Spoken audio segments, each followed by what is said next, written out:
You're listening to Seattle Real Estate Podcast.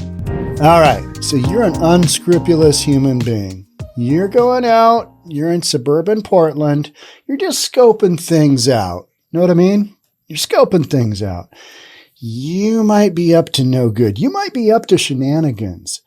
You're driving through, you're looking, come across a property that's got a fence on it, and on that fence are some signs, and you're like, wow, okay. What do these signs say that make you so interested? Well, they say lethal force authorized, keep out, trespassers get no warning shots. And this isn't done by the tenants. This is done by the landlords. Crime's gotten so bad that landlords are putting up to benefit their tenants in projects in suburban Portland. That's literally what they're doing. Is it illegal? We're going to talk about that. Should you do this if you're in a high crime area? We're going to talk about that. Before we jump into this pretty wild topic, let me introduce myself. My name is Sean Reynolds. I own a couple of real estate companies, and I read news for reasonable people. You're reasonable. I'm reasonable. All right. Is hanging a sign reasonable that says armed tenants, they're authorized to shoot you? I don't know. I'm working my way through this one. First Amendment rights, yeah, you can probably hang that sign and you're okay. It's kind of like the beware of dog. But what if something does go down and one of the tenants does shoot somebody? Hey, what about that sign? They said they were going to shoot. Yeah, and they did. Does the landlord have some liability? Does the tenant have some liability? Let's get into it. Yeah, this is literally what it's come to in Portland. If their color and bold letters don't catch your eye, the phrases will. Armed tenants, no trespassing, lethal force authorized. Those are just a few of the signs popping up at two Multnomah County area apartment complexes, and they have people talking. We're talking about it. One is in the southeast Portland near Montavilla. The other is in Gresham. They are both owned by the same person. All right. If you're not familiar with where these communities are, they're east of Portland. Gresham is a little bit further east than Montavilla, and Gresham is pretty close to the main highway going out to Mount Hood.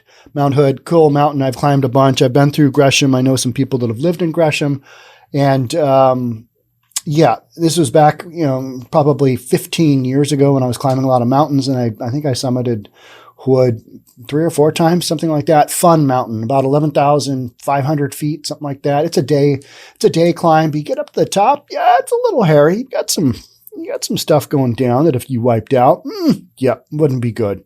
Wouldn't be a Mount Rainier wipe out on, say, Liberty Ridge, but that's going to kill you. But any misstep on a big mountain, you could go sideways.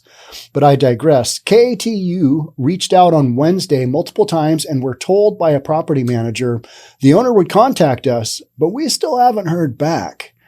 Yeah, what do you need to hear? No trespassing. I'm kind of in favor of this. I mean, don't come here. Move along with your shenanigans and your crime and whatnot, and go hit my neighbor. I mean, that's literally what you're saying, right? Don't hit my neighbor. Like my neighbor too, but this is what it has come down to: is landlords and tenants. I mean, these tenants got to be okay with this. Otherwise, they'd say, hey, we signed a new lease, but about that sign, would you mind taking that down? I wonder what these tenants think about it. Drew and Alan Flint, they live nearby. They say it's become quite an attraction with people. I can imagine. We are a tourist destination now. The tenants over there, are wonderful people. Nothing wrong with them. It's just funny, Drew said. It's funny, but it's embarrassing that you need to put that up. Because we know Portland has had a run of, just the shootings and the number of people that have been eliminated as a result of said shootings. We've talked about that a lot here in the Seattle Real Estate Podcast. And there is nothing reasonable about that. It's just some hideous stuff going on. Portland got, the police department got defunded and had the 100 days or whatever it was of, Antifa and Black Lives Matter doing their thing in downtown that basically left the downtown core decimated. I talked earlier this week about how the downtown core in Portland, the urban center there, is really struggling to, repopulate itself, bring itself back, get new businesses. Because it got decimated in the summer of 2020, and it hasn't returned to the same numbers, and it probably won't with the same stuff it's still got going on, in spite of the tourism department in Portland taking out an ad, $100,000 ad in the New York Times saying, "Hey, we know we're quirky, but we've always been quirky. Come on down." So you've got that kind of stuff going on, and then out in the burbs, you've got these folks hanging signs. Now, if I'm a police officer, am I in favor of this? We're literally, the person who sent this to me said, yeah, we're almost entering into like Charles Bronson type times, Death Wish and all those Charles Bronson. I was a huge fan of Charles Bronson as a kid. I don't know why, but just wildly violent, right? But Charles Bronson he was so calm and he was so quiet, and he never really, he didn't really blow up. He served justice, right? He was just one of those characters where you're like, when you're a little kid and you're like, okay, Charles Bronson, that guy's cool. He had those big arms back in the day before, lifting weights was popular. He had those big arms, and he just kind of walked around and did his thing. And he had this air about him. And he did a number of like vigilante movies. And that's what we're talking about. We're talking about, people taking things into their own hands here and literally basically giving a warning. Hey, move along, folks. Not here. Don't do this here. So now you've got even more people coming by because it's a tourist attraction. At the property in Gresham, Darlene McKenzie lives across the street. The signs were hanging when she moved in. I don't blame him. I don't know if it's going to work, McKenzie said. She says the landlord uses them as a deterrent for crime happening in the area. I've been putting up Wyze cameras at my house. I've got an outdoor one that I'm trying to mount, but I can't get it to sync to my app. I got one inside so that once people have broken into, I'll be able to identify them if they don't steal the camera. Still working through all that stuff. Probably need to get one of the online accounts where it backs up online, but just haven't got to. I had a bunch of Wyze cameras set up before my big remodel, but now I'm trying to, get that squared away. I've just got a bunch of doors and stuff. I'd rather not get broken into. I'm on a cul-de-sac, so I'm not too concerned. I've left my garage open and cars with stuff. Left one of my cars there overnight with a wallet on the front seat, and it was still there when I got back. So I felt good about that. But, I'm in suburb of Seattle, and we've got stuff going on. We've got hotels being purchased by King County to be used as, interim housing for the homeless. And if they're still on drugs, they're still going to be doing their thing, and they're going to go into the burbs that are 1.25 miles away. They're going to steal some stuff. Hopefully not from me, but it could happen. So I want to at least be able to identify when this stuff goes on, because there's not much you're going to be able to do, right? So keep those doors locked. It's crazy. You shouldn't have to do that, but this is what's going on in Seattle. So she says the landlord uses them as a deterrent for crime happening in the area. He's just trying to protect his tenants and his property. I don't know that he's going to back up everything he says over there, which is basically no warning shots fired, meaning we're going to shoot you. You try and come in here, we're going to shoot you. Wouldn't recommend that. But then again, all right, you got somebody coming in and the police are 10 minutes away, whatever. I just got through reading that the average response time here in Seattle was over 10 minutes, 10 and a half minutes. I think that was for 2021. So somebody's trying to break into your place and you're like, all right, I'm probably 10 minutes out. I don't know. And you've got a gun inside. Stuff happens, right? Stuff happens. So it begs the question, is it legal? And the short answer is yes, to post that sign. That's what this article is saying. And that's from my understanding as a managing broker, I would probably go down the yes, it's legal. And then the next question is does it open you up to a bunch of liability? And the answer there would be, I think it does. I think it does. So, it's kind of like if you've got one of those dogs, beware of dog, and you've got the pit bull, picture on the sign with the big collared neck and, those what neck on the bull, pit bull. And then the dog attacks somebody. Well, you didn't see my sign. Well, the guy's got a sign up and it bit me. People will sue for anything. And these criminals, they seem to have more rights than the rest of us trying to keep people out of our property. So the short answer is yes, it is legal. And that was my first thought is, okay, is that legal? And then immediately I was like, is it a good idea? I don't think the police are going to tell you, yeah, you know what? It's okay. Just load your front door up with these kind of signs. And they're just like security. So, well, when you're saying that, you're basically armed and there's going to be no warning shots, that implies, we're going to shoot you, and can't really condone that. Vigilante justice. I mean, just on the face of things, whether you believe that deep down, maybe you do. You can't really say, it's okay for people to just take matters in their own hands. It's just not. It's not how the world works as much as we would like it to be.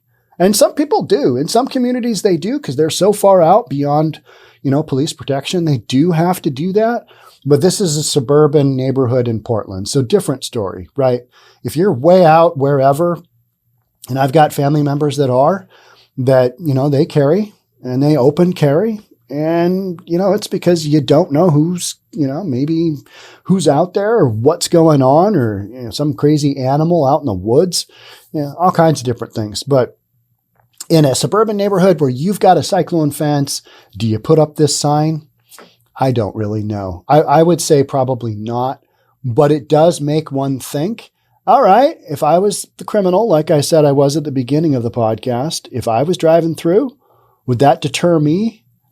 It certainly wouldn't encourage me to, it wouldn't be a like, come on in kind of sign. And I know there's a whole bunch of things that are indicators for criminals to, let's come break into this house. So you try not to be that guy, like clearly open doors and, stuff like that. But would it deter you? Absolutely. It would deter me if I was one of these individuals and be like, yeah, I don't know.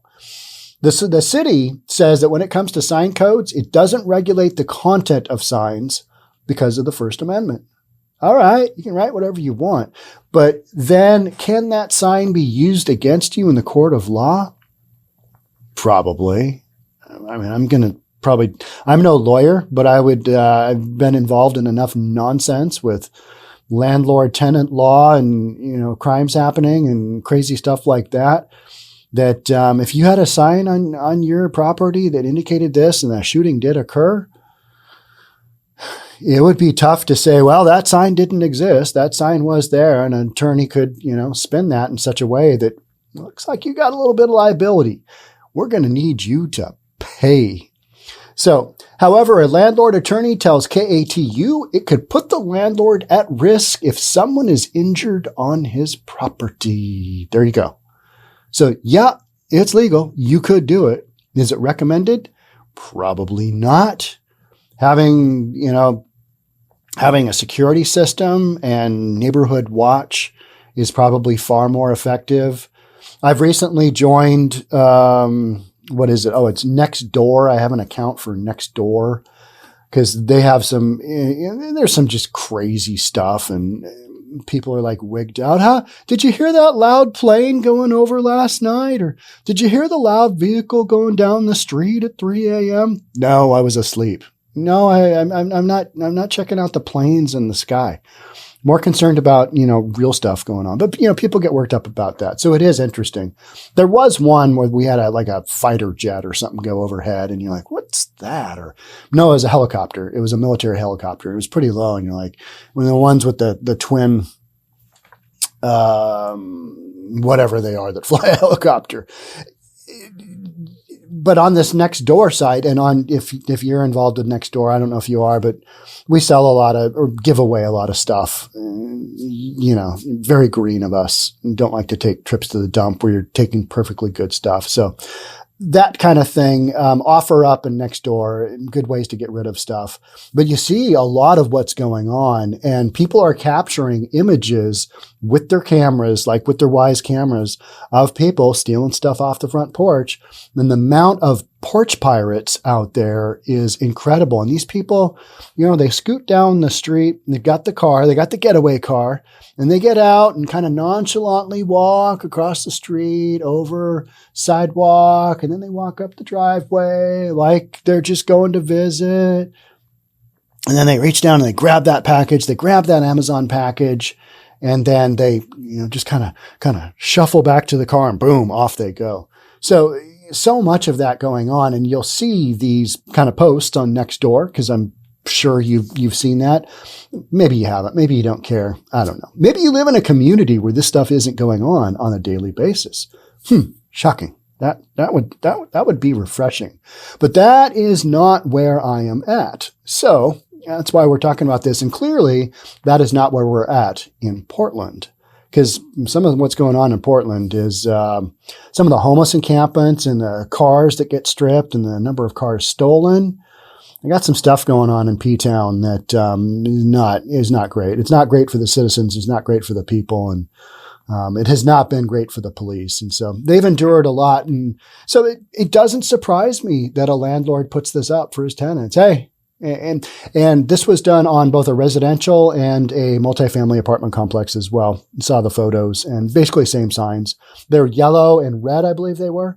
And I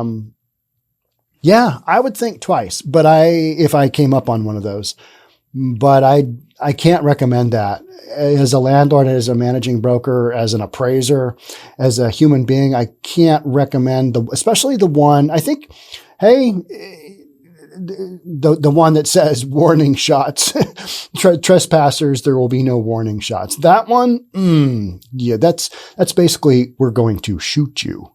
And you open yourself up to massive liability when that goes down. So from that standpoint, can't recommend that officially on this podcast because we're reasonable here. And, shooting people is not a reasonable thing unless there are certain circumstances. But man, the proof that you have to come up with that your shooting was reasonable, horrific. If there's any which way that you can avoid some kind of instance like that, then you go down that road. Because if you follow those trials, I mean, just the police officers having to show the burden of proof that what they did was justified, their actions were justified.